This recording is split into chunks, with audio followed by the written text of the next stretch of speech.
Okay, hello friends. Now today's topic again. जसं काल बोललो मी की आता हार्ट डिसीज तुम्हाला आलेले इथे 3.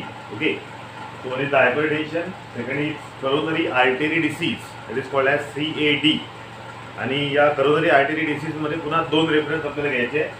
एक ॲथेरोस्क्लेरोसिस याचंच नाव आहे, प्लस एक आर्टेरिओस्क्लेरोसिस पुन्हा येईल, म्हणजे तो एक सेपरेट मुद्दा. बट कॉज इज कॉमन, दोन्ही याचे कॉज सेम आहे, फक्त आर्टरी बदलते. म्हणजे इकडे जसं करोनरी आर्टरी येईल तर तिकडे all types of arteries in the body. आणि लास्ट आलाय बघ अँजिना पेक्टोरिस. ओके, थोडं इथे हे करत असेल.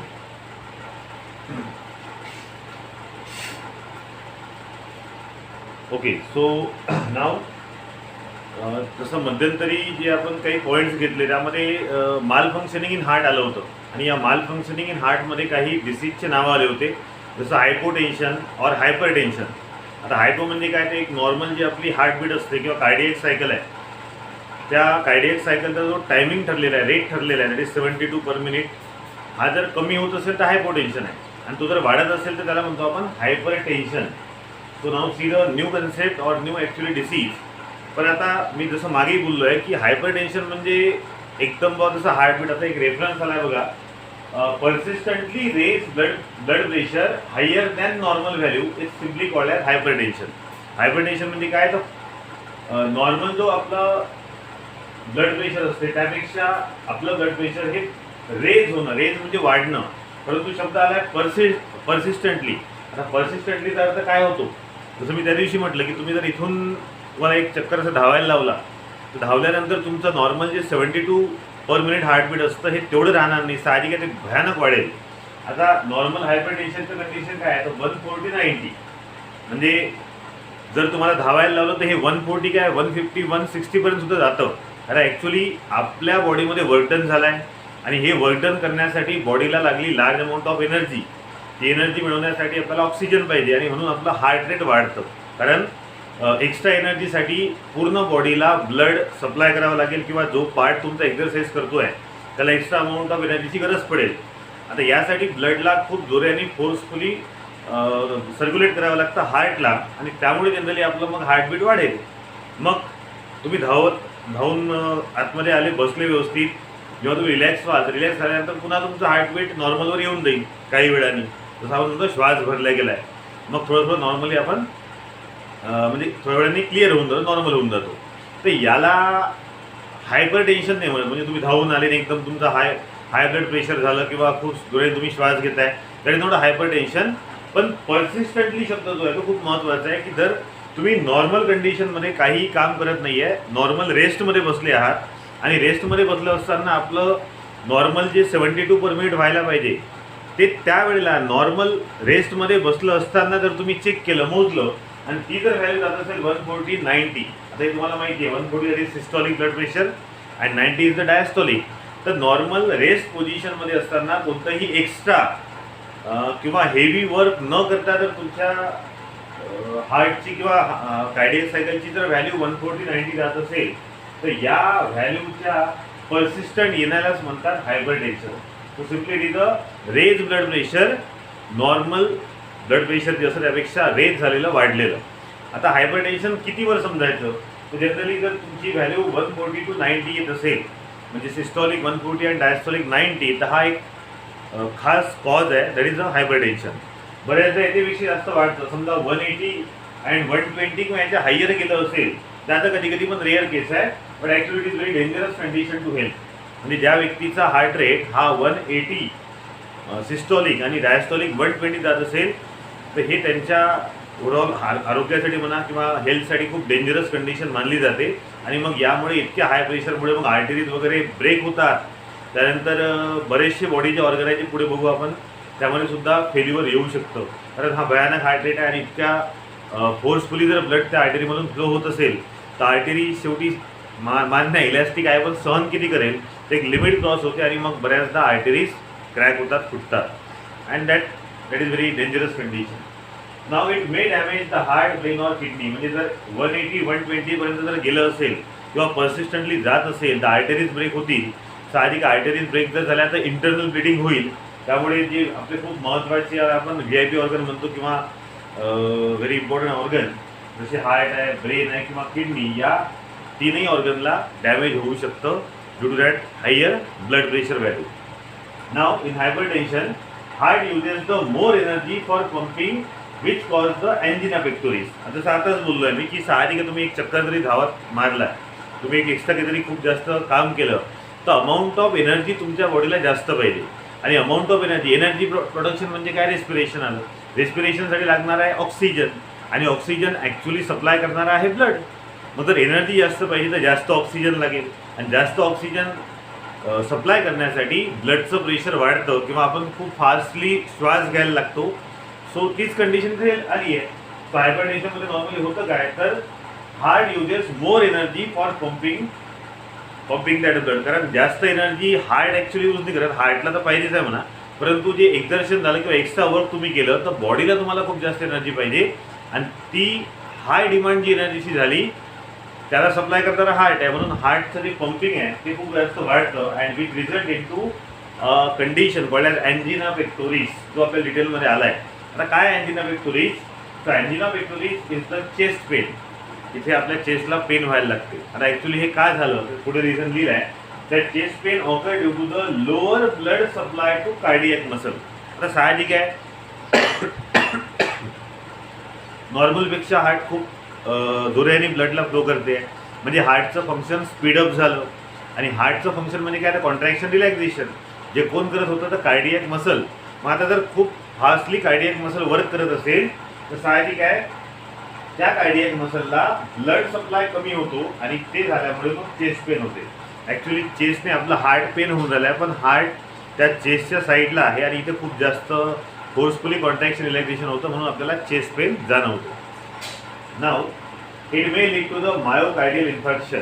आता हे जर असंच कंटिन्यू राहिलं, कंटिन्यूस हायपरटेन्शनमध्ये आपण राहिलो तर मग मायोकार्डियल इन्फार्क्शन म्हणजे हार्ट अटॅक किंवा शॉर्ट हार्ट अटॅक ज्याला म्हणतात, किंवा मग हार्टचं फेल्युअर होणं, किंवा हार्टमधले जे कार्डियक मसल आहे त्यामध्ये बरेचदा डॅमेज होणं, आणि या सगळ्यांना कॉमनली म्हणतात myocardial infarction.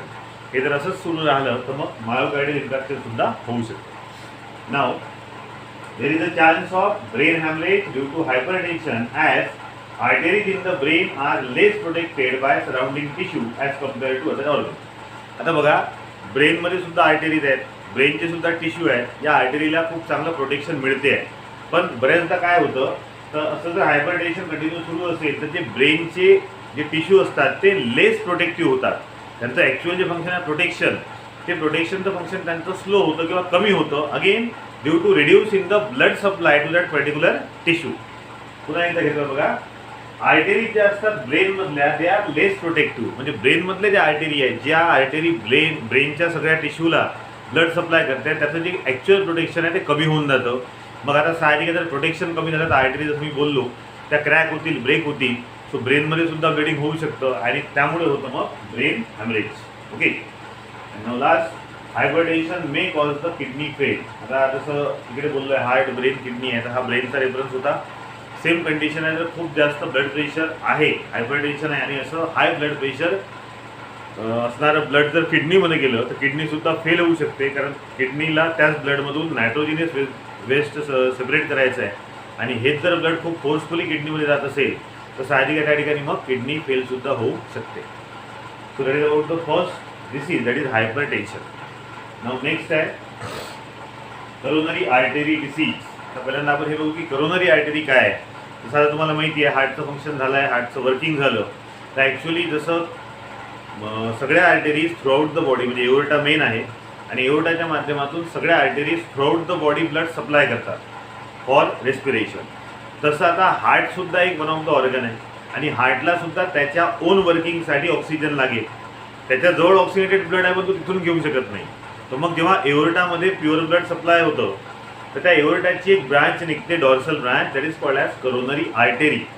So coronary artery is the artery which is directly joined to the aorta and which supply the pure blood to the heart for its own working. हार्टला स्वतःच्या वर्किंगसाठी जे ऑक्सिजन पाहिजे किंवा हार्टला स्वतःच्या वर्किंगसाठी जे न्यूट्रिएंट पाहिजे ते supply करणारी coronary artery. आता नाव बघा, करोनरी आर्टरी डिसीज. म्हणजे आता हा डिसीज जो आहे तो करोनरी नावाच्या आर्टरीचा आहे. बॉडीमध्ये बाकीचे भरपूर आर्टरी आहेत. Now we talk about the coronary artery which supply the oxidated blood to the heart. आता होतं काय, तर ही जी आर्टरी असते, पण म्हणजे आर्टरी आहे पर्टिक्युलर, त्याची डायमीटर असेल, त्याचं ल्युमेन असेल, तर या ल्युमेनमध्ये इंटरनली काही सबस्टन्स हे डिपॉझिट होऊन जातात. बघा, यालाच ॲथेरोस्क्लेरोसिस नाव आहे. Okay, coronary artery disease is also called as atherosclerosis. Now in this condition calcium ion, fat, cholesterol and some fibrous tissue. Calcium, fat, cholesterol आणि फॅट जवळपास सेमच असतो, ऑइली सबस्टन्स, आणि काही फायब्रस टिश्यू जे असतात ते त्या आर्टरीच्या इनर वॉलमध्ये डिपॉझिट होतील. आता बघा, एक रेफरन्स आपण घेऊ शकतो इथे. सपोज हा आर्टरीचा पार्ट आहे, करोनरी आर्टरी. ओके, आता ही याची पूर्ण ल्युमेन आणि इथून जेवढे अमाऊंट ऑफ ब्लड सप्लाय पाहिजे हार्टला ते चाललंय. सपोज आता या आर्टरीच्या इनर वॉलवर कॅल्शियम, फॅट किंवा कोलेस्ट्रॉलचं असं डिपॉझिशन झालंय. असं डिपॉझिशन झालं दोन्ही साईडला होऊ शकतं. साहजिक आहे, डिपॉझिशन ह्या सबस्टन्स झाल्यामुळे काय होईल, so lumen of artery becomes narrow. जी ॲक्च्युअल जागा होती ती जागा आता कमी झाली, म्हणजे आता इथे काहीतरी नॅरो कंडिशन आली आहे. बऱ्याचदा हे खूप जास्त जर डिपॉझिट झालं तर हे ब्लॉकही होऊ शकते. ब्लॉक कंडिशन तर खूप डेंजरस आहे. सध्या आपण ब्लॉकेजबद्दल नाही बोलू. ही जी ल्युमेन आहे ही जर खूप कमी झाली तर साहजिक आहे, ही आर्टरी ब्लड कोणाला सप्लाय करते, हार्टला. मग आता हार्टला जे ब्लड सप्लाय होईल त्यामध्ये रिडक्शन होईल. There is a reduced blood supply to the heart due to deposition of that fat or some fibrous tissue on the inner wall of coronary artery. So it results into reduced blood supply to heart. आता हार्टलाच जर blood कमी गेलं किंवा जे काही nutrient oxygen हार्टला पाहिजे for its own working ते जर त्याला प्रॉपरली मिळालं नाही तर साहजिक आहे हार्टचं फंक्शन डिस्टर्ब होईल, किंवा हार्टचे काही मसल जे सगळं फंक्शन करतायत त्यांना ऑक्सिजन न मिळाल्यामुळे, त्यांना ब्लड सप्लाय रिड्यूस झाल्यामुळे त्याचं फंक्शन डॅमेज होईल and it may result in to the damage of cardiac muscle. So due to narrowing of the lumen of coronary artery, reduced blood supply to the heart. आणि अशा वेळेला मग हार्टला blood supply कमी मिळतो, त्यामुळे हार्टचं जे actual function आहे that is blood circulation त्यामध्ये इफेक्ट होतो. आणि हे इफेक्ट झाल्यामुळे मग साहजिक आहे हार्टचंच ॲक्च्युअल जे काम आहे ब्लड सप्लाय करणं हे जर रिड्यूस झालं, कमी झालं, त्याचा परिणाम पूर्ण बॉडीच्या ऑर्गनवर होतील. थ्रूआउट द बॉडी जो ऑक्सिजन सप्लाय पाहिजे थ्रू ब्लड तो कमी होईल. And that is very important disease related to the coronary artery. आता जर समजा ब्लॉकेज झालं, इथे समजा ब्लॉकच झालं असेल तर ब्लॉक झालं, तुम्हाला तुम्ही ऐकलं असेल ते अँजिओग्राफी, अँजिओप्लास्टी वगैरे ते ॲक्च्युअली याच्यासाठी करतात, कारण हार्टला जे सप्लाय आहे ते प्रॉपर पाहिजे. मग जर हे कमी झालं असेल तर त्यामध्ये मग पुन्हा चेस्ट पेन, पुढे आपण बघू आता अँजिना पेक्टोरिसमध्ये, आणि मग त्याची ग्राफी केली जाते. म्हणजे आता ही करोनरी आर्टरी ही सुद्धा वेगवेगळ्या ब्रांचमध्ये त्याचेसुद्धा लेफ्ट राईट ब्रांचेस असतात. मग अँजिओग्राफी म्हणजे काय, अँजिओग्राफीमध्ये हे पूर्ण जे करोनरी आर्टरी त्याच्या ब्रांचेस आहेत त्यात कुठं ब्लॉकेज आला हे पाहिलं जातं, आणि मग इथे स्टेन टाकतात. स्टेन म्हणजे जसं तुम्हाला माहिती आहे असं स्प्रिंग टाकतात असं, आणि ही इथली जागा थोडीशी अशी वाढवून देतात जेणेकरून पुन्हा त्या ठिकाणी ब्लॉकेज होऊ शकतं, म्हणून तिथे स्प्रिंग टाकतात आणि त्या आर्टरी थोडंसं मोकळं करतात जेणेकरून हार्टला प्रॉपर ब्लड सप्लाय होईल. That is angioplasty. स्टेन टाकणं म्हणजे अँजिओप्लास्टी. आणि हे कुठं कुठं ब्लॉकेज आले आहे, किती पर्सेंटमध्ये ब्लॉकेज आहे ते पाहणं म्हणजे अँजिओग्राफी. तो पार्ट सध्या आपल्याला नाही आहे. So that is one of the reference point. And now again one of the general disease related to heart, जे बरेच लोक म्हणतात एक्झर्शननी सुद्धा होतं. Exertion is also one of the cause, पण बाकीचे समजा हे दोन्ही कॉज यामध्ये होऊ शकतं. सो अँजिना पेक्टोरिस म्हणजे simply mild chest pain, actually mild to severe, म्हणजे याची सिव्हिअरिटीसुद्धा वाढू शकते depending upon the cause. So it is actually the chest pain due to reduced blood supply to cardiac muscle. Cardiac मसलला म्हणजे सरळ सरळ हार्टला जर ब्लड सप्लाय कमी झाला असेल तर त्यामुळे ॲक्च्युली जो एक चेस्ट पेन होतो जिकडे आपण मगाशी बघितलं त्यालाच म्हणतात angina pectoris. Now it is cause due to atherosclerosis and or arteriosclerosis. आता ॲथेरोस्क्लेरोसिस बघितलं म्हणजे करोनरी आर्टरीमध्ये जर ब्लॉकेज आलं असेल, तिथे जर फॅटचं किंवा कोलेस्ट्रॉलचं डिपॉझिशन झालं असेल तर अँजिना पेक्टोरिस होऊ शकतं, किंवा मग आर्टेरियोस्क्लेरोसिसमुळे सुद्धा होतं.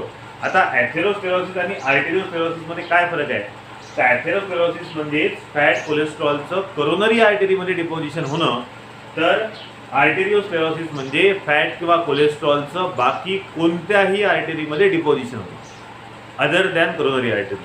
बॉडीमध्ये एकच आर्टरी नाही आहे, भरपूर आहे.